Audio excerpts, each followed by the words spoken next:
सांगलीची ओळख सांगणारा आणि जगभरातल्या खवय्यांच्या पसंतीला उतरलेला सांगलीकर अभिमानानं आणि आनंदानं जो खाऊ आपल्या पाहुण्यांना देतात तो कोणता?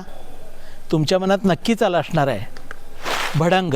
तर साधारण 1930च्या दशकापासून आपल्या सांगलीमध्ये जन्मलेला हा पदार्थ आधी भुनंग आणि नंतर भणंग या नावानं प्रसिद्ध होता. नंतर काळाच्या ओघात याचं नाव भडंग असं झालं. चिरमुरे, शेंगदाणे यांना तिखट मीठ लावून मिळणारा हा पदार्थ वर्षानुवर्ष लोकांच्या पसंतीला उतरत गेला. जागरण, गोंधळ, बैठ्या कार्यक्रमात खेळता खेळता ही भडंग पार्टी हमखास असायचीच. आज आपल्या सांगली परिसरात भडंगाचे 84 पेक्षा जास्त ब्रँड आहेत. सांगलीतून बाहेर जाणाऱ्या रस्त्यावरती भडंगाचे स्टॉल हमखास पाहायला मिळतात. प्रत्येक रेल्वे स्टेशनवर एक स्टेशन एक प्रॉडक्ट.